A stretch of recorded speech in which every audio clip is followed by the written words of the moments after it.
Guys எல்லாருமே எப்படி இருக்கீங்க? இங்கே பாருங்க, முதல்ல வந்து புல்லட் மிக்ஸி வாங்கி நான் வந்து என்ன அரைக்க போகிறேன் அப்படின்னு பார்த்தீங்கன்னா, மிளகு சீரகம் வந்து நான் அரைக்க போகிறேன்.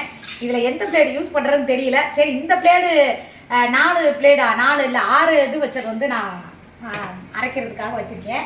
நீங்கள் வந்து நிறைய பேர் புல்லட் மிக்ஸி வந்து கண்ட பக்கத்து போட்டுருவீங்க, அது ஒரு மாதிரி கிராச் ஆகிடும். அப்படி போடாதீங்க. நான் இந்த மாதிரி கூட வச்சுருக்கேன் பாருங்கள். இந்த மாதிரி கூட வச்சு இந்த மாதிரி போட்டு பிளேடெல்லாம் இப்படி தனியாக கலட்டி வச்சுட்டு இந்த ஜாரெல்லாம் இப்படி வச்சுட்டோம் அப்படின்னா நமக்கு வந்து ஈஸியாக இந்த மூடியெல்லாம் எங்கேயாவது காணா போயிடும். குழந்தைங்க இருக்கிற வீட்டில் வந்து இந்த மூடி காணா போயிடும்.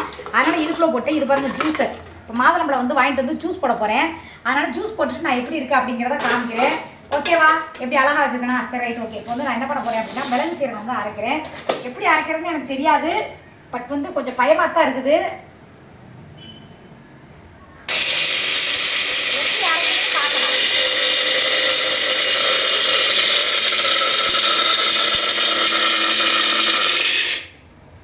வெயிட் பண்ணுங்கள். இந்த ஜாருக்கு வந்து இந்த பிளேடு போடக்கூடாதுங்க, ஏன்னா நான் ட்ரை பண்ணுறேன்.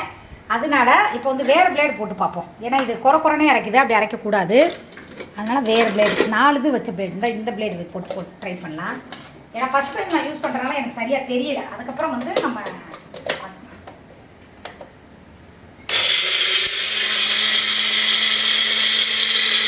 ஓகே, இதுதான் கரெக்டாக இருக்குன்னு நினைக்கிறேன். பாருங்கள், விட்டாச்சு, அது வாட்டுக்கு அரைக்குது.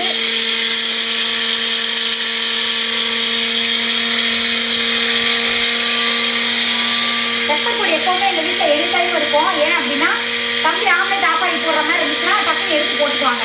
அதனால தான். ஓகேவா? நல்லா அரைச்சிதான் பார்ப்போம். ஈஸியாக தாங்க இருக்குது. லைட்டாக இங்கே கொஞ்சம் குறப்பாக தான் அரைச்சிருக்குது.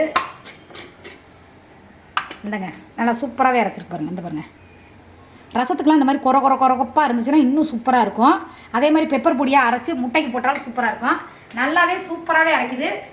நல்லா சூப்பராக மணமாக இருக்குது மிளகு சீரகம் அரைச்சி வச்சனால. ஓகே, அடுத்து வந்து நான் ஜூஸ் போடுறப்ப இந்த மிக்ஸி எப்படி யூஸ் பண்ணுறேன் அப்படிங்கிறத நான் காட்டுறேன். அது வரைக்கும் வெயிட் பண்ணுங்கள்.